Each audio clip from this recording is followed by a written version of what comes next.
Salut à tous, ça faisait un petit moment qu'on s'était pas vu, mais je suis toujours là. Donc j'en profite pour vous faire une petite vidéo, pour vous donner une étape. On essaye à chaque fois qu'on fait des grosses étapes ici aussi de vous faire une vidéo.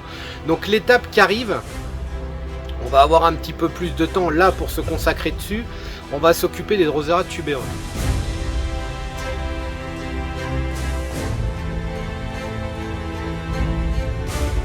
Donc je voulais refaire une vidéo pour reparler un petit peu du Drosera tubéreux, parce que le Drosera tubéreux, c'est des choses qui sont pas évidentes à multiplier, ça se multiplie par tubercule, donc des fois on a des Drosera, on a un tubercule qui va en faire des secondaires, mais c'est pas toujours le cas. Nous avons des espèces qui ne font pas forcément des tubercules secondaires, et du coup dès qu'on n'a qu'un seul tubercule, l'année d'après, on regarde, soit il y en a un, soit il y en a deux. Mais c'est jamais une multiplication de sens exact.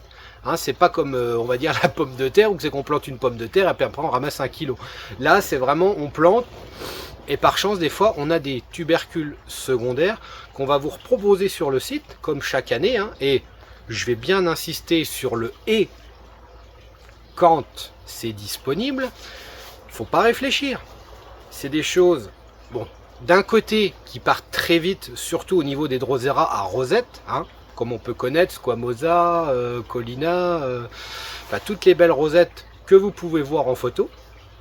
Mais si vous réfléchissez de trop, il n'y a pas des stocks énormes chaque année, que ce soit, on va dire en Europe, il n'y a pas beaucoup de stocks sur ces plantes-là, donc en général, ça part assez rapidement pour les espèces principaux et il n'y a pas forcément des gros stocks. Donc surtout si vous voulez essayer le tubéreux, agrandir la collection des tubéreux, surtout, c'est pas une incitation, mais surtout faut pas se poser 50 000 questions. Si c'est disponible et que vous les voulez vraiment à tout prix, prenez-les, n'attendez pas. C'est un conseil que je vous donne.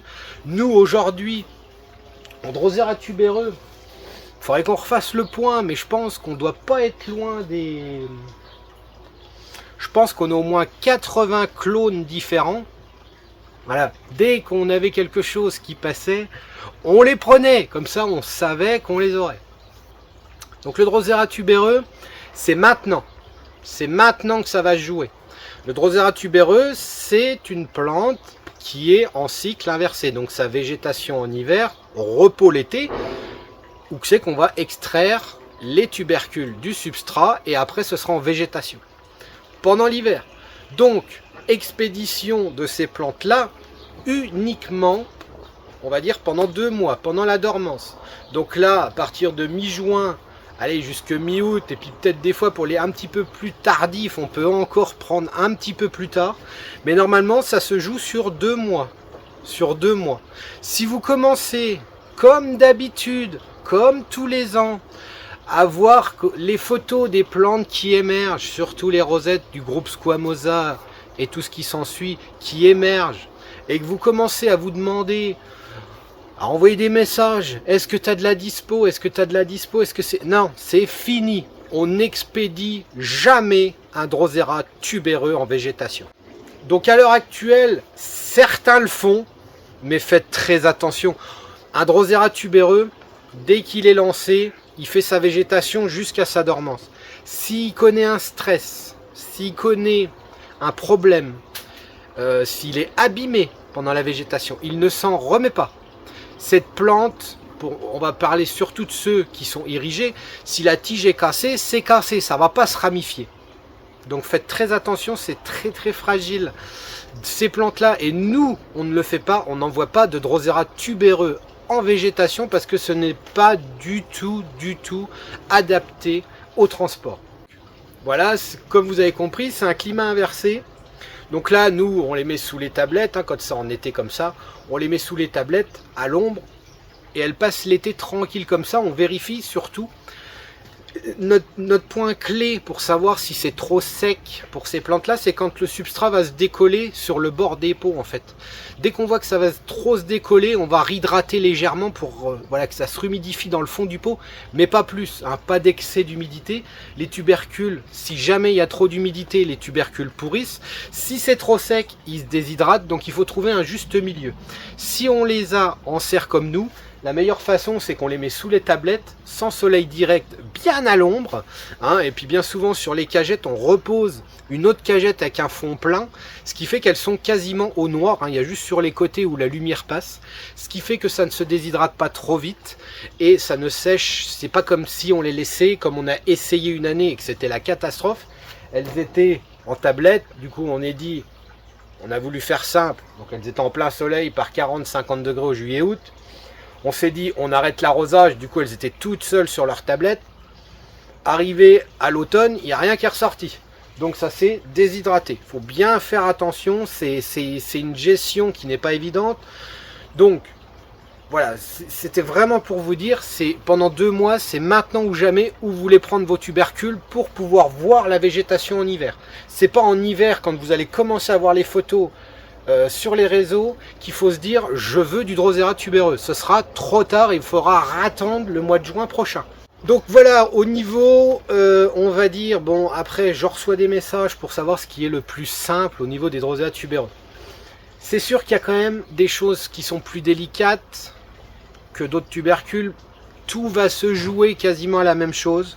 Mais si on veut se faire la main la première année, essayer des espèces, on appelle des espèces simples. Donc des espèces simples, on va être par exemple chez les irrigés, on va être sur du Macrantha, Eremae. Qu'est-ce qu'on peut encore avoir d'autre? Donc vraiment dans les plus simples, ça va être ceux-là. Après si on prend comme des espèces Gigantea, Fimbriata, ça c'est des trucs qui ont tendance à plutôt rester dans l'humidité au moment de la dormance. Donc ça c'est un truc qui est plus compliqué à gérer au niveau des espèces là, mais si vous voulez vraiment du simple, on en a dans tous les groupes qui sont plus ou moins faciles, moins capricieux au niveau, on va dire, de la dormance, parce que c'est la dormance le plus compliqué. Donc au niveau des irrigés, je vous disais les plus simples, ça va être du Macrantha, ça va être du Eremae, ça va être de l'Auriculata, ça va être du Grasilis. Voilà, pour les plus simples. Et quand on est dans les rosettes, les plus simples, on va avoir les petites espèces comme Vitaqueri, Aberrance. Qu'est-ce qu'on pourrait mettre d'autre? Aberrance, Vitaqueri. Oh, j'ai plus les noms en tête là. Mais voilà, c'est des petites rosettes. On a dans le groupe des semi-érigés, on va avoir du Stolonifera aussi, qui est pas très compliqué. Mais après, quand on va rentrer dans les rosettes, vraiment les rosettes un petit peu plus délicates, on va avoir comme du Bulbosa, du Broniana. Ça, c'est un petit peu plus délicat quand même à maintenir. Donc voilà, donc on va faire tout pour avoir, surtout, je repense à ça, mais la plus connue, ça va être la Drosera squamosa, que tout le monde connaît forcément. Et voilà, dans les rosettes, squamosa, Erythrorhiza aussi. Hein, ces deux-là sont vraiment pas les plus compliqués à maintenir en culture. Mais en respectant toujours ce que je vous ai dit sur la dormance, il faut vraiment être minutieux, que ça ne se déshydrate pas trop et que ce soit pas humide pour faire pourrir le tubercule. Et par contre, en hiver, le problème de l'hiver, c'est que là, il faut avoir quelque chose d'adapté pour pouvoir les cultiver correctement. Ah, on ne peut pas mettre ça n'importe où. Donc, théoriquement, le top du top, ça va être une nuit vers les 5 degrés et la journée sur du 15 degrés. Et tout ça avec un soleil vraiment extrême. Donc, si je vois des choses passer, je voudrais essayer derrière ma fenêtre ou quoi, c'est non. En hiver, vous n'avez pas la même lumière que à cette heure-ci en été. Hein, c'est vraiment, voilà, en hiver, il faudrait la même luminosité qu'en été. Et ça, on ne peut pas l'avoir derrière une fenêtre, c'est pas possible. Donc, si on veut vraiment faire du tubéreux, qu'on n'a pas de serre adaptée pour faire vraiment déjà cette différence de température, si on n'a pas cette possibilité-là de serre, on peut s'orienter vers des cultures intérieures, mais là c'est pareil, attention, qui dit culture d'intérieur, il faudra forcément mettre des compléments d'arrosage, ce sera indispensable, sinon toutes vos plantes vont se ressembler, toutes vos plantes vont être toutes vertes, sans coloration, sans rien. Donc c'est un complément lumineux, et puis après il faut essayer de jouer avec les températures. Voilà, ça dépend où c'est qu'on va placer ça, mais ça va pas être évident de trouver les bonnes conditions. Si on est en terrarium, faites attention, on évite les terrariums fermés. Hein, c'est des plantes qui ont besoin d'être aérées sans arrêt. On évite les terrariums fermés. Et des fois, on le voit aussi, hein, on met des Drosera tubéreux à température ambiante d'une maison dans un terra avec une bonne luminosité. Ce qui se passe, c'est que les tubéreux, ils vont commencer à repartir, on va dire fin juillet, hein, ils ont déjà un mois d'avance, fin juillet, ils vont rentrer en dormance en février. Là, ça commence déjà à être un gros décalage, ça commence pas à être bon, et avec les années, en général, qu'est-ce qui se passe, c'est que le bulbe commence à se fatiguer fortement et finit par dépérir. Parce que à force d'être vraiment dans une température, on va dire, condition terrarium, c'est surtout ça, parce qu'il y en a qui le font en intérieur, voilà, il y a quand même des différentes températures, on utilise des néons ou des LED ou des trucs, mais comme c'est vraiment du terrarium chaud constamment toute l'année, au bout d'un moment les plantes elles se fatiguent et au bout d'un moment elles disparaissent. Ça reste assez difficile à maintenir.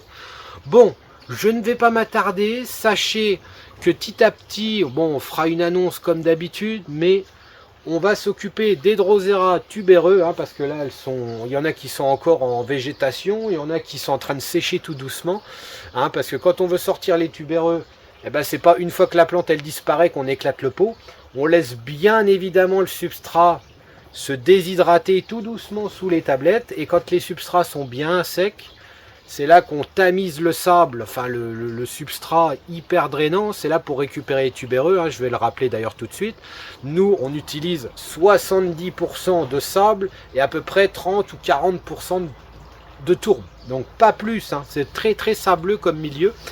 Et on attend que ça se déshydrate tout doucement et on les fait au fur et à mesure. Donc on va les ajouter au fur et à mesure sur le site, hein. Restez à l'affût, restez bien à l'affût, comme je vous disais tout à l'heure. Les Drosera tubéreux, c'est pas tous les jours, c'est pendant 2 mois, et quand c'est disponible, mais ça part en général très vite pour certaines espèces, et ce sera peut-être très compliqué d'en retrouver avant la période de végétation. Donc si vous ratez votre coup, qu'est-ce qui va se passer? Vous allez attendre le mois de juin prochain en espérant retrouver des tubercules de cette espèce là. Sur ce, je vous dis à la prochaine et portez-vous bien.